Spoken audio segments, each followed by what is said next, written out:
Tingnan nyo, oh. Puti ito. Mas puti ito. Mas puti ito. Mas puti ito. Mas puti ito. Sa Pride Bar, pwedeng hindi na mag-bleach, tina o anyel. Dahil ang Pride Bar ay may power whitener na nanunuot sa bawat hibla. Kaya ang damit ay kislap puti at banayad pa sa kamay. Mas puti ito. Mas puti ito. Mas puti ito. Pride Bar, hindi lang puti, kislap puti. Brought to you by ACS Manufacturing Corporation, ISO certified, world-class quality. ACS! Apartment sa lungsod sa Rizal sa isang komunidad na masasabing middle class. Maraming bagong bahay dito. Nakatayo sa mga loteng nabili sa murang presyo noong unang bahagi ng 1,950. At ngayon nagkakahalaga na ng malaki sa pamilihan ng lupa. Tahimik dito, malayo sa daanan ng papasahirong sasakyan, mapuno at mahalamang hindi katulad ng ibang subdivision. Aspaltado ang malilinis na kalsada at may ilaw na mercury ang mga poste. Karaniwan ang naninirahan dito ay mga empleyado ng gobyerno. Sa sala at sa komedor ng apartment, naari ni Mrs. Calderon mangyayari ang dula.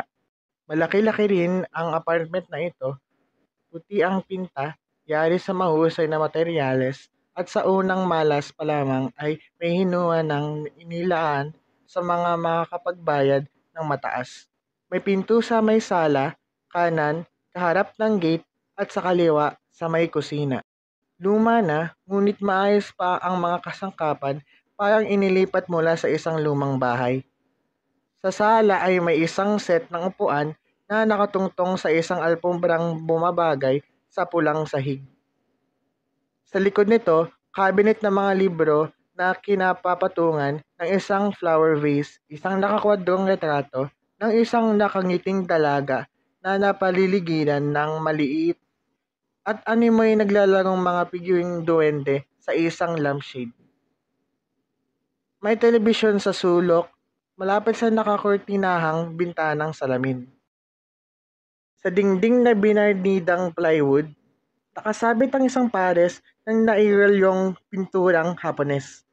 Mga lumilipad na tagak sa ibabaw ng maiitim at payat na tangkay at mga dahon ng kawayan.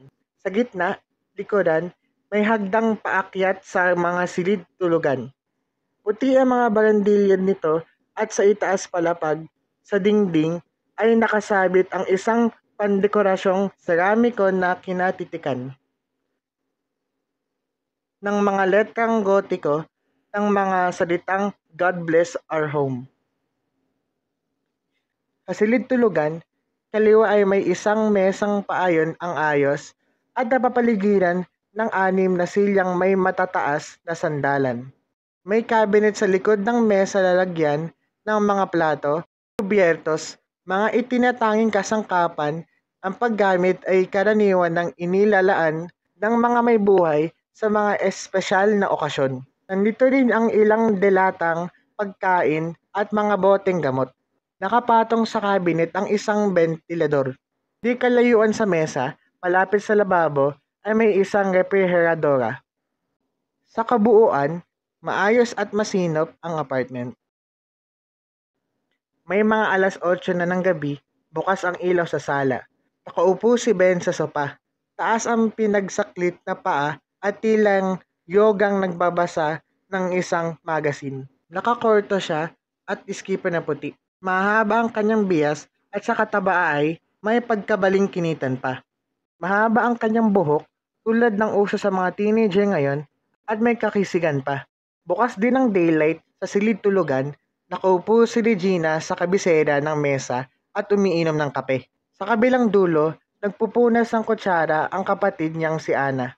Magkahawig sila, bagamat maraming salit ng puting buhok si Regina. Nakaputi siyang damit pambahay, tila isang roba na itinali sa harap hanggang siko ang maluwang na manggas at hanggang sakong ang laylayan. Nakapusod siya, laylay ang ilalim ng mga mata, larawan ng isang babaeng pinatigas ng mga hirap na pinagdaanan.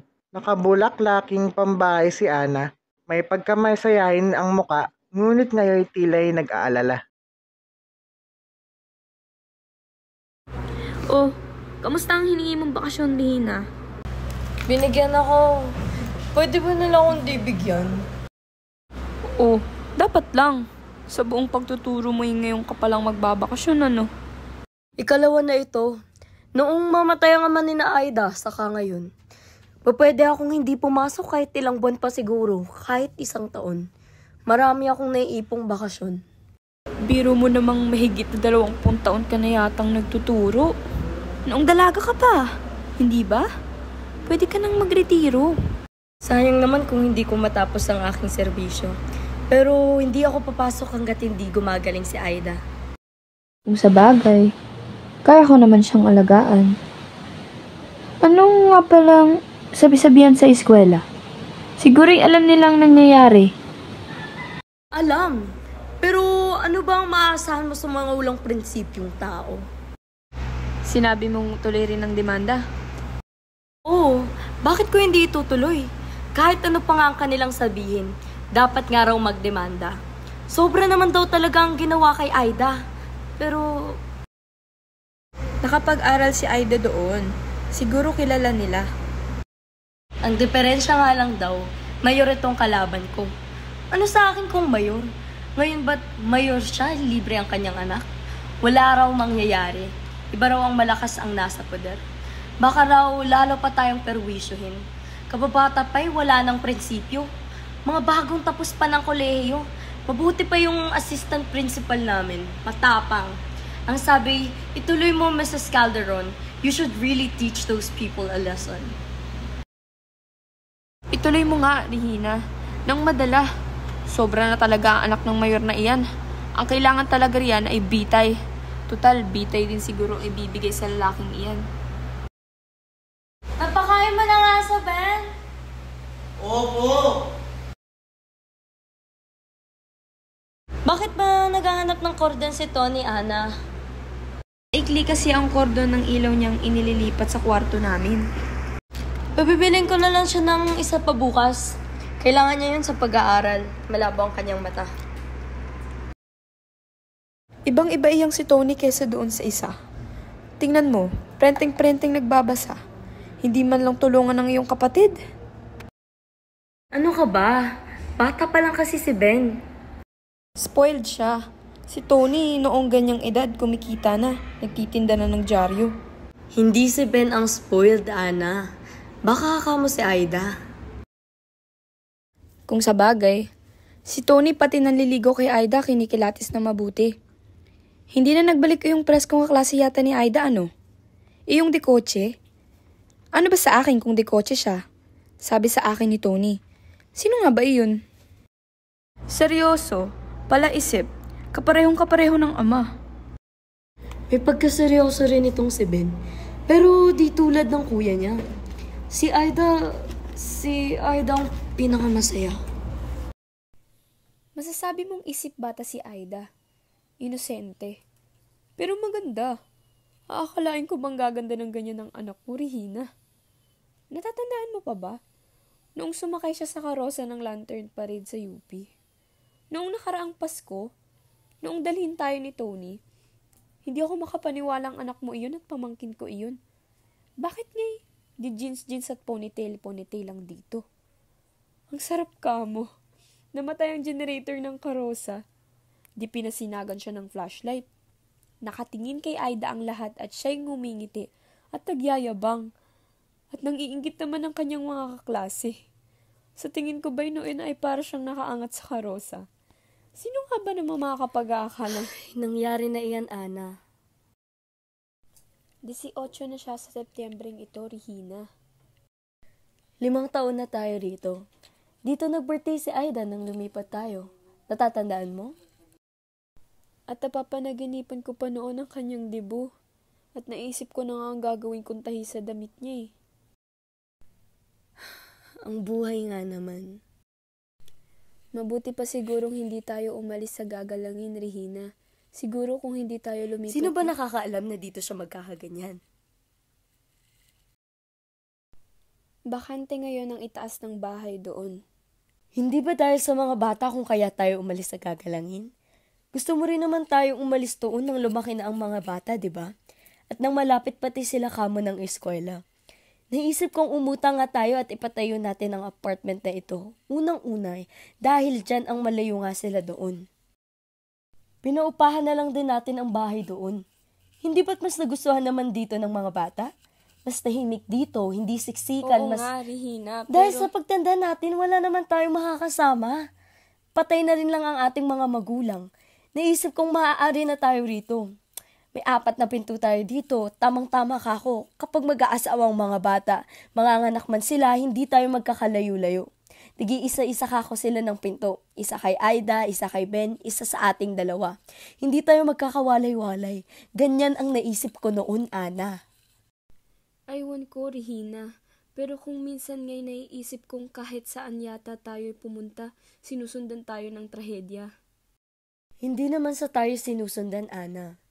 Mabuti pang sabihin mo dahil sa mga pagkakataon o dahil sa mga kondisyon ngayon. Ibang-iba na talaga ngayon. Ewan ko rin, Ana. Ewan ko. Naubos na nga pala ang gamot ni Aida, Rehina. Yung tranquilizer. Magpabili tayo. Sino bang ating pabibilin? Si Tony? Pabilhin mo na at gabi na. Malapit na siguro mag-alas 9. Gabi na pala. Akala ko ba'y napapagod ka? Tony! Sandali po! Kinakabit ko lang itong daylight. Ano ba ang napapansin mo kay Aida? Anong napapansin? May pagbabago ka bang nakita? Hindi ba parang lumalala? Sabi naman ng doktor ay may shock pa siya hanggang ngayon. Totoo rang nasindak si Aida. Kung sa bagay, medyo nawawala na ang mga marka ng dagok sa kanyang mga pigi. Talaga sigurong hindi ka makakabangon kapag dinagukan ka roon.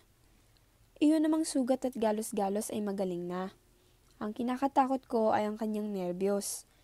Lalo siyang nagiging nerbyosin yata. Lagi kaya niyang naaalala ang nangyari sa kanya? Ganoon ba iyon? Hindi ba may naluloka sa ganyan? Hindi naman siguro, Ana. Mahusay ang gamot na ibinigay sa kanya ng doktor. At sabi sa ospital, magaling daw ang psychiatrist na tumitingin sa kanya. Talaga raw isa sa pinakamahusay dito sa Pilipinas, sabi-sabi ni Tony. Naalala ko kasi iyong kapitbahay natin sa Gagalangin. Iyon bang anak ng kapitan at dinala sa Viluna at ipina-electric shock? Namumuti raw talaga at umiikot ang taot-tauhan ng mata. Bumubula ang bibig. Pero iba naman siguro iyon. Tiyaga-tiyaga ang kailangan natin, Ana. Kaya hahabaan ko ang aking bakasyon. Mahusay siguro iyong likidong tranquilizer na hinahalo sa pagkain niya. Biro mo, iyong tira niyang pagkain, sinubo kong ipakain kay Sultan noong isang araw. Nakatulog ang pobreng aso. Iyon naman daw talaga ang kanyang kailangan. Sabi ng doktor, ang humupa ang kanyang nerbiyos. Ibinigay ni Tony kay Aida ang maliit niyang ponograpo. Sa linggo ang punta dito ulit ng doktor. Malalaman natin sa kanya kung kailangan pang ipasok ulit sa ospital si Aida o hindi. Si Tony nga pala, yung gamot. Tony! Di ba ibinigay ang kanyang turntable? Bumili ka na ng gamot, Tony. Nasa tokador yung pera. Opo, nauuhaw si Aida. Ilang beses ko nang napapansing lumalabas ng gabi ang Toning iyan. Di mo ba napapansin? Hindi. Iyong lagay na iyon, siguro'y palakad na. Ugali lang talaga niyan ang maglakad. Di nga ba sabi mo kanina ipalaisip? Oo nga, pero gabing-gabi na kung umuwi minsan, susi ang ginagamit. Baka naman nagpupunta lang sa kaklase niya riyan sa kabilang kanto. Ewan ko. Si Ben ang tanungin mo. Sila ang magkakwarto. Kaya lang, nag-aalala ako. Alam mo na, ngayon, baka makatuwaan iyan. Sa atin ba yun? Tingnan mo nga roon, Benjamin. Si Mayor, Rehina, may kasama. Ha? Ano kayang kailangan? Baka aayusin ka. Gusto raw ho kayo makausap, inay. Bakit daw? Ewan ko po. Anong ayos-ayos? Good evening.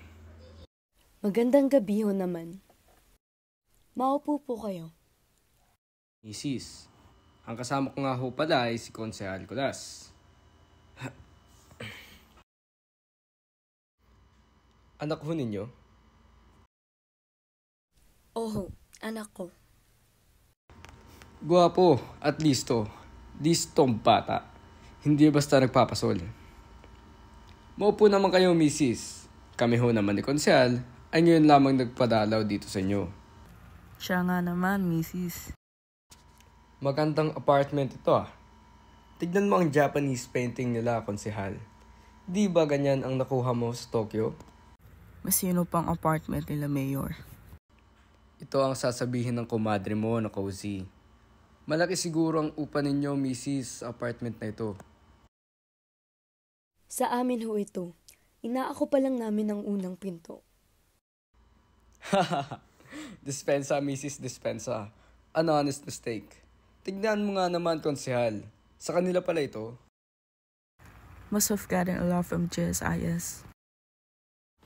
Oh, anak din ninyo, Mrs. Siya ho ang panganay. Marunong na tipo scholarly type. Wika nga. Law siguro ang kinuha, Mrs. AB ho, sa UP. Oh, UP. Taga-UP rin pala, Konsehal. Pareho kayo. Ako ho, Mrs. Bakit hindi ho ba nasasabi ito hindi naman na itatanong? Ay sa Francisco Law College lamang ang graduado.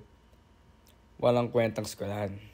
Kung sa bagay, doon nagtapos si Carlos P. Garcia. Ha, Konsehal?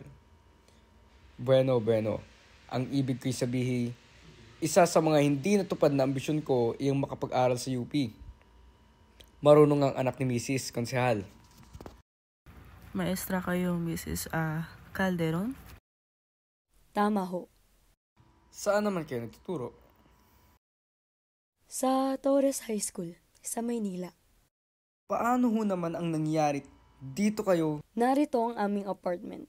May bahay kami sa Gagalangin pero pinapaupahan namin. Grocery ang silong. Mukhang familiar sa akin ang Calderon. Saan kayong probinsya, Mrs.? Lehitimo ho talaga akong taga Maynila. Ang mister ko ho'y taga Nueva Ecija. You are now a widow? Bueno, kami medyo ginagabi, Mrs. Dahil sa nanggagaling pa kami sa squatter area dyan sa may highway. Wise din naman ang mga leader na yun, ngayon alam na election sa Nobyembre at saka magre-representasyon sa akin. Huwag ko raw silang ipatapon. May nakikiusap na riyan, may umiiyak na dyan. At ako naman, mahabagin nga siguro ako, wala nang magawa. Paano ka pa makakatanggi niyon? Marami ring botante roon, Mayor? Hindi naman, Mrs. Hindi naman. Ang lagay na paraan nga kami roon, kaya ginabi kami sa pagsasadya sa inyo. Para ipaurong sa akin ang demanda, Mayor? Para tayo magkausap. Ang totoo niyan, Mrs. Si Judge Joaquin ang nagmungkay makausap kayo. Nakuha ko ang tatanungin ay siya ang pinakamabuti yung gawin. Iyan naman ang sinabi ng iyong kumpadre, di ba, Mayor? Mahusay pala kayong magpalaman sa mga salita, Konsehal.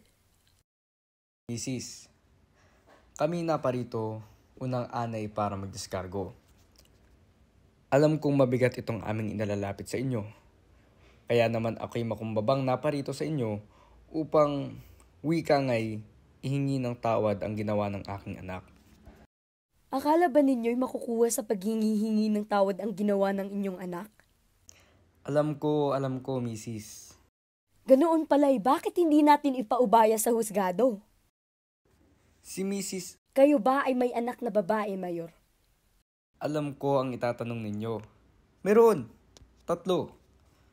Paano kung isa sa kanila ginawa iyon? Paano kung ang pinakamamahal ninyo sa 3 anak na iyan ay ginahasa ng aking anak? Natural namang mararamdaman ko ang katulad ng nararamdaman ninyo ngayon, Mrs. Hindi ko itinatanong kung ano ang mararamdaman ninyo. Ano ang gagawin ninyo? Tatahimik ba kayo? Magdidemanda ba kayo? Anong gagawin ninyo? Kung sa bagay, sino nga ba naman ang matapang na mangangahas na mayor kayo? Pero halimbawang kayo ang nasa katayuan ko. Sa ganitong anggulo natin tignan, Mrs. Umabot na rin lang sa ganito. Malinaw kung nakikita inyong punto. Ngayon kaumpisa pa lamang ng kaso, di ba ninyo inaalala ang inyong anak?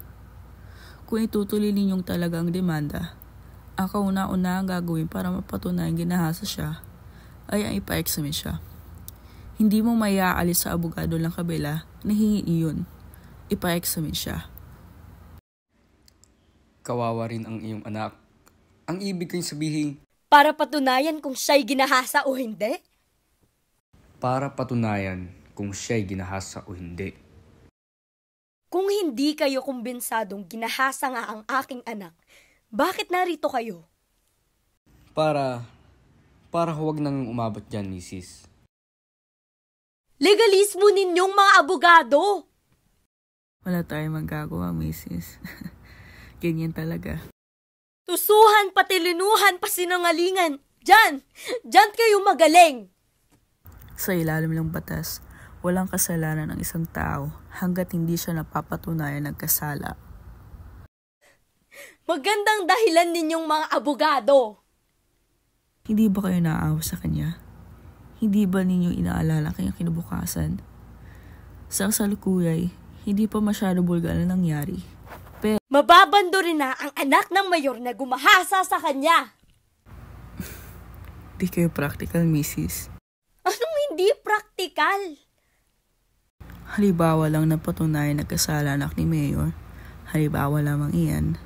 Halimbawa nang napatunayan nagkasala siya na ewan ko kung kailan. Siguro'y tayo na rin mismo ang maiinip. Ano naman ang inyong makukuha? Hustisya. Hustisya. Ang tinay ninyo ang panag ng inyong anak. Iyan ang isipin ninyo. Halos 18 taon mong ipinalaki. Inalagaan, kung maaari, ipinagkatago-tago mo. Pinagkaingat-ingatan at pagkatapos nag-aabang lamang ng bus na pauwi galing sa eskwelahan, ay bigla na lamang aagawin ng anak ninyo. Dadalhin sa motel, sasaktan doon, paglalaruan, pag-aaliwan. Isasakay sa taxi, pauuwiin, halos hindi na makagulapay. At pagkaraan niyan, napaparito kayo sa akit, sasabihin nyo ako'y maging praktikal? Nariyan na tayo, Mrs. Nariyan na tayo. Hindi babaeng damputin ang anak ko. Makaalis na kayo. Hindi ko iurong ang demanda. Kung sa inyo ang sinasabi ninyong huwes, sasabihin ko sa aming abogadong hilinging malipat sa ibang huwes. Hindi rin ganyan lamang iyan, Mrs. Saan at kanino ililipat? Dito rin. Ngayon, sino sa mga huwes dito ang kaalyado ni Mayor? Kung nakapag-mayor siya ng 12 taon, malamang pang maging 16. Kayo nga ang hari dito. Hindi siya ganoon napakahina para hindi maalis ang sino mang kalaban niyang huwes. Ayaw ko sanang sabihin ito, pero alam ninyong politiko rin ang nakapaglalagay sa huwes. Sino ngayon ang nakapag-uhuwes nang hindi lumalapit sa politiko? Nasaan naman ang mga naging huwes dito na hindi naging kaalyado ni Mayor? Yung isa na sa Palawan, yung isa na sa Mindoro. Dudulog kayo sa itaas? Sino na sa itaas? Politiko? Ilang boto ang maaari ibigay sa kanya ni Mayor? Pakikisama rin sila. Kayong masasamang politiko! Masasamang politiko. Ganyan ang buhay ngayon, Mrs. May nakita na ba kayong anak ng kongresista na kanilang nagalaw? Anak ng senador? Anak ng gobernador? O anak ng mayor? Tama! Pumatay man kayo, hindi kayo magagalaw! Alam kong malaking perwisyo ang nagawa ng aking anak sa inyo. Ibig kong tanggapin ninyo ang aking kaunting tulong na ito. The check is for 50,000. Pay to cash. Be practical. Akala ba ninyo'y mapibili ninyo'y ako? Layas! Layas!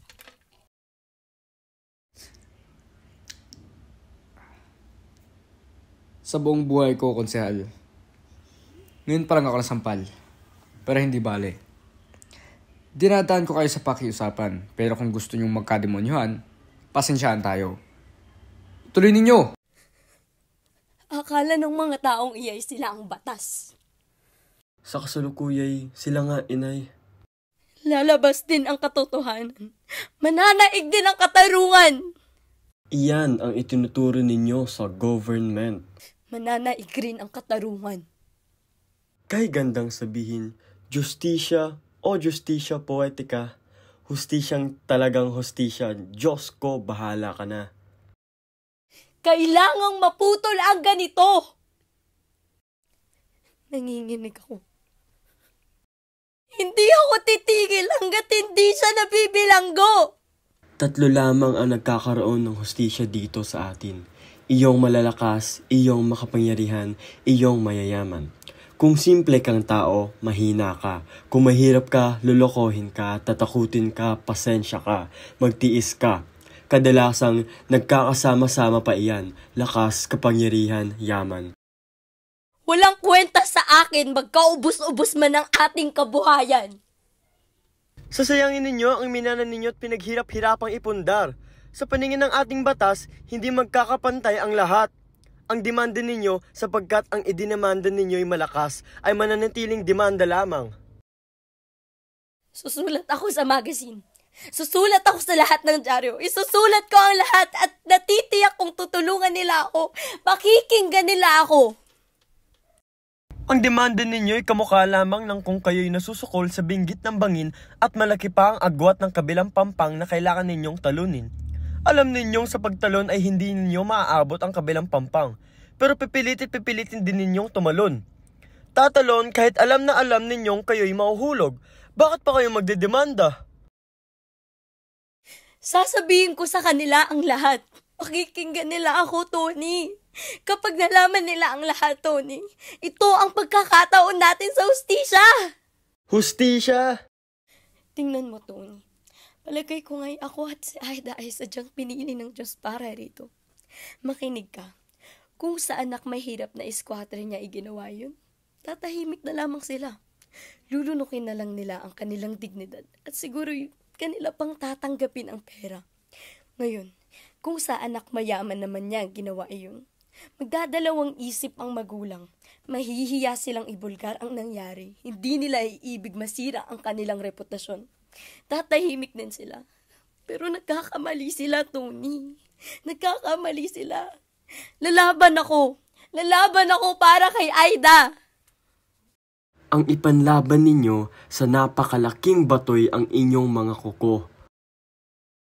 Kay laki ng ipinagbago mo, Tony. Paano ang ibig mong mangyari? Huwag nang lumaban? Iurong ang demanda? Mula nang mapatay ang si Itay, sinasabi nating nabaril para siguro mabawas-bawasan ang lagim. Pero ang totoo'y pinatay siya. Sinimulan ko nang isipin kung ano ang batas na nararapat dito sa atin, kung sino ang dapat magpatupad niyon, kung ano ang hakbang na nararapat nating gawin.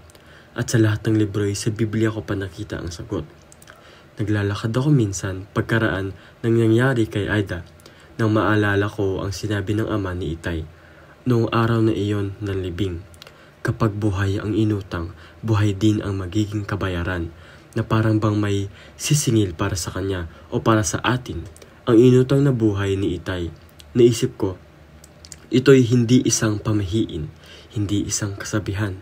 Ito'y isang simpleng batas, isang kautusan o kahatulang inihabilin ng Diyos kay Moses sa itaas ng bundok, sa gitna ng kulog, ng kidlat, ng usok at ingay ng pakakak, sapagkat hindi ba sinabi sa Exodus na buhay sa buhay?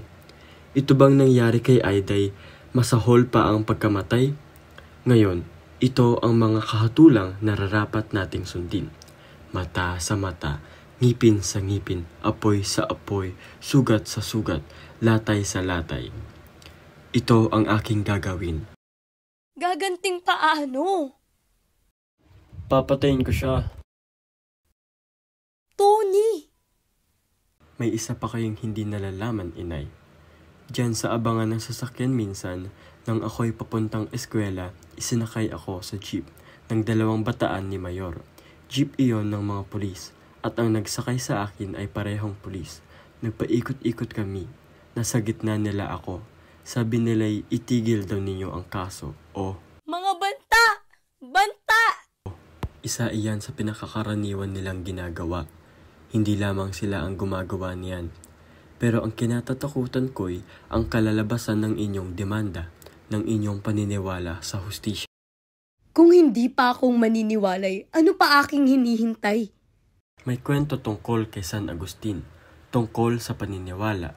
Naglalakad daw si San Agustin sa tabing dagat at tinutuklas ang misteryo ng Divina Trinidad. Habang nag-iisip at naglalakad, mayroon daw narinig si San Agustin na parang hanging nagbulong sa kanya.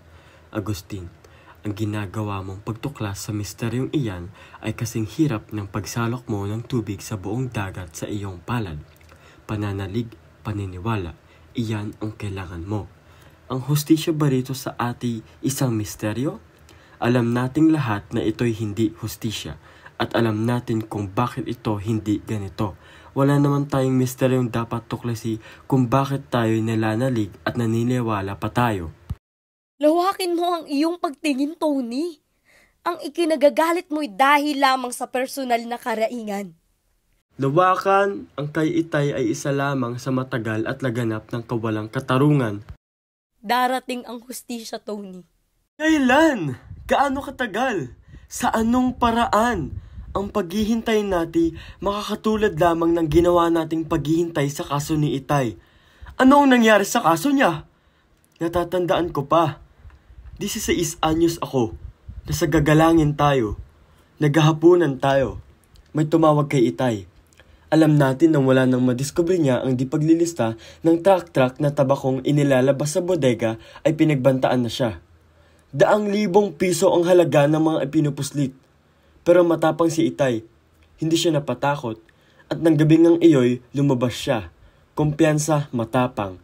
Ni hindi isinukbit ang sarili niyang baril. Nag-usap sila sa labas at nang nagkakainitan na inapalabas tayo. At naninig natin ang mga putok. Bagsak si Itay. Takbo sa nakaparada na ng jeep ang 3. Nakuha ko ang numero ng jeep. At natunton ang mga nagsigamit niyon. Nadyaryo tayo kung ilang araw tayong nasa periodiko.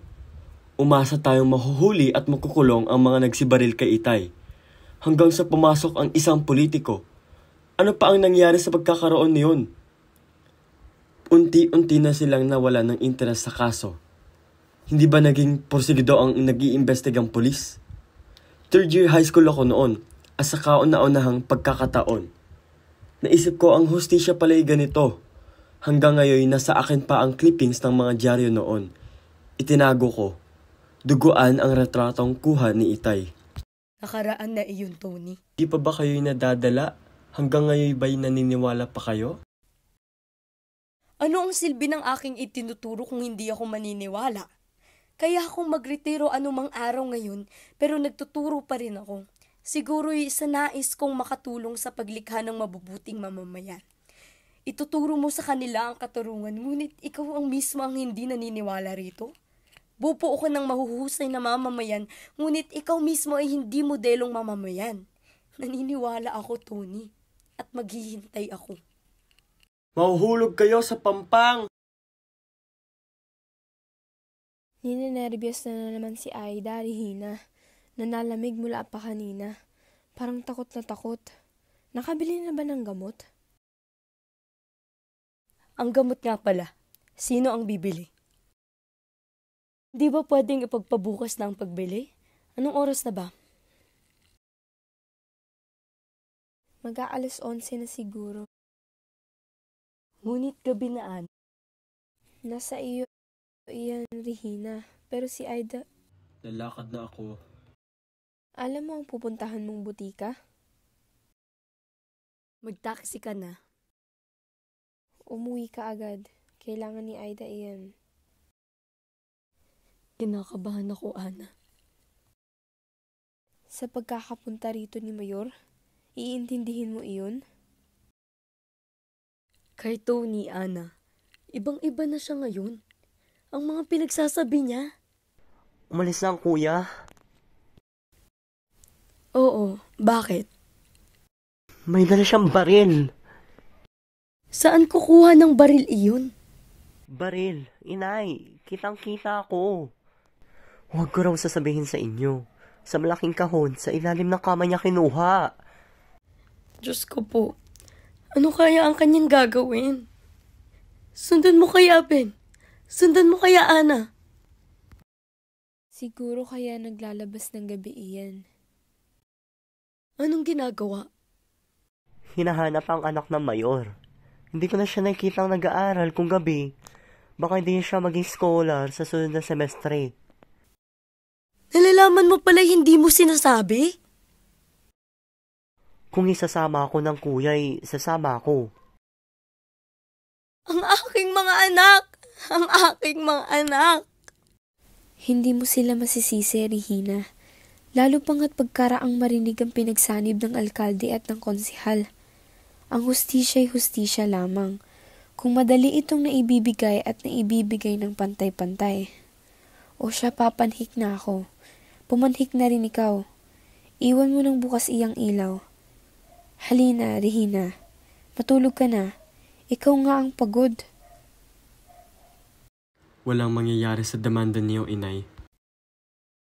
Tony? Sino iyan? Aida? Ang gamot, inay. Si Tony wala pa? Bakit po? Bumili ng gamot. Anong oras na ba? Pasado 2:00 na po siguro. Umaga na. Saan kaya nagsuot ang tiniyong na to? May nabasag po akong bote. Hindi ako makatulog, Nay. Gusto mo ng gatas? May dugo kayo, Nay. Ha? Saan? Hayan. Saan? Oh, akala ko may dugo sa inyong palad. Wala. Akala ko meron. Anong abang gagawin ko? Gatas. Gatas nga pala. Lagi ko pong naiisip yung luma nating bahay, Nay. Ano ka mo?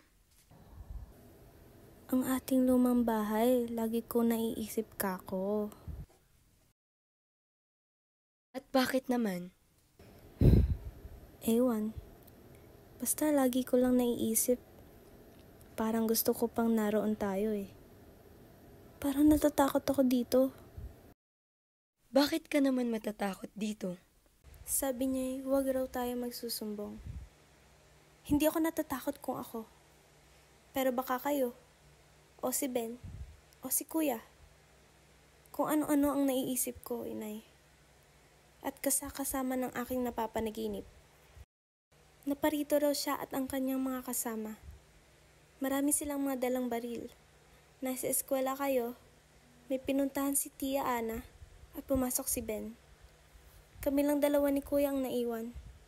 Nakakatakot, inay. Pinaupo nila sa mesa si Kuya. Nakapaligid sila at siya may inabot na bote ng lason kay Kuya. Inumin mo, sabi niya kay Kuya. Inumin mo! At binunot niya ang baril at itinuto kay Kuya. Sinabi ko na sa iyong huwag magsusumbong. Nagsumbong ka pa rin, sabi niya kay Kuya. Kaya inumin mo ito. Inaabot niya ang bote ng lason. Inumin mo. At nagmamakaawa na ako sa kanya. Pasensya na kayo, sabi ko. Pasensya na kayo sa kapatid ko. Anong pasensya? Sabi niya. Nagsumbong siya. Inumin mo. At ininom ni Kuya ang lason, Nay. Iyang gatas, Aida. Huwag mong isipin iyan. Kay bait pa naman ni Kuya kung sa kanya gagawin yun. Hindi nila gagawin iyon. Hindi nila aanuhin ang kuya mo. Huwag naman sana nilang sasaktan, ano, inay? Oo, anak. Hindi nila sasaktan. Ang bait-bait pa naman ni Kuya. Mahal na mahal ka nga niya. Noon ay isip ko, kung pipili ako ng mapapangasawa, ang pipiliin ko ay kamukha niya. Mabait at mapag-alala. Ewan ko. Pagkaraan ni Itay ay siya na ang para kong naging ama. Hindi ba't parang siya naman talaga, ha, Nay? Oo. Saan na kaya nagpunta ang toning ito? Anong sinasabi ni Kuya tungkol sa nangyari? Wala. Wala namang sinabi. Kung papasok siya sa kwarto at kinakausap ko, nahuhuli kong tinitignan niya ako ng mabuti. Medyo nalalaglag pa ang salamin sa kanyang ilong. Ang lalim niyang tumingin. Sabi lang ni Tia Anay, pangit ang nakakunot noo. Pero sa tingin ko, bagay pa nga kay Kuya. Siya panhik ka na. Kayo? Hihintayin ko siya. Ano na kayang oras? Umaga na. Umaga na? Tony! Ano nangyari sa iyo? Kuya? Ano nangyari sa iyo? Aalis tayo rito, Inay. Dali, gigisingin ninyo sina Ben. Tia Ana! Ben! Hindi, Tony. Hindi tayo aalis. Susuko ka. Inay! Bigay mo sa akin ang baril. Kailangan ko ito, Inay. Tiyak nila akong papatayin. Madali silang makagagawa ng dahilan. Susuko ka, Tony. Inay! Inay! Ibang krimen kaysa nangyari kay Aida. At ako'y kriminal? Pinatay mo siya. Huwag ninyong sasaktan ang sinumang balo o ulila sa amang bata. Habili ng Diyos kay Moses. Kapag sila'y inyong sinaktan sa ano pamang paraan at silang lahat ay tumawag sa akin. Ang pananawagan nila'y tiyak kong diringgin at ang puot ko'y maglalatang at kayo'y papatayin ko sa tabak. Naglalatang ang puot ng Diyos sa masasamang kamay na umagaw at humahawak ngayon ng kanyang tabak. Sasabihin ninyong ako'y kriminal? Saan, paano, kanino ako hihingi? Hahanap at makapagtatamo ng katarungan? Sino ang magbibigay? Inay, ang kidlat ng Diyos ay ihahagis ng kamay ng naaapi at ang tabak ng hustisya ay itataga sa lipunan ng mga pinagkakaitan ng katarungan. Nariyan na sila! Susuko ka, Tony. Ben, buksan mo ang pintuan, Ben. Maayos siyang susuko. Halika kayo, narito siya. Hayaan siya. Maayos siyang susuko, Mayor. Hayan, nariyan ang aking anak. Arestohin ninyo. Bakit mo binaril? Pag sinaktan ng ibang bata ang ating anak at tayo ay walang magawa sa nanakit sa kanya, di ba ibubuhos natin ang parusa sa ating anak? Ang sabi ninyo, i-aarestohin ninyo ang aking anak. Ano ang inyong ginagawa? Inaaresto! Inaaresto! Dito pa lamang ay pinatay na ninyo. Kalokohan. Paano'y nanlalaban? Nanlalaban? Resisting arrest. Nagtatangkang tumakas. Oh! Pinatay niya ang aking anak! Kayo ang batas kapag inyong anak. Dadalhin namin sa husgado. Husgado? Anong husgado? Bakit ba mas marunong ka pa sa husgado?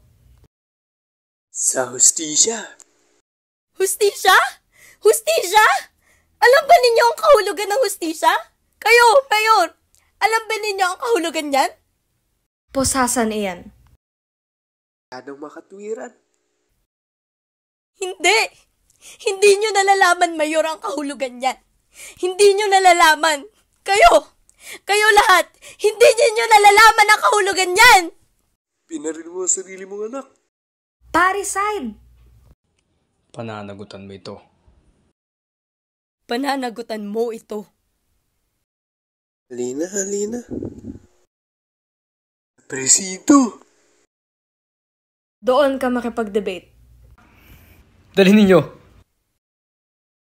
O sige, dalhin niyo ako kahit saan. Sa presinto, sa korte, sa husgado, kahit saan. Dalhin niyo ako kahit saan. Pananagutan ko ang pagkamatay ng aking anak. Ako ang pumatay sa aking anak. Pinatay ko ang aking anak. Sasabihin ko sa lahat na pinatay ko ang sarili kong anak. Pinatay ko ang aking anak.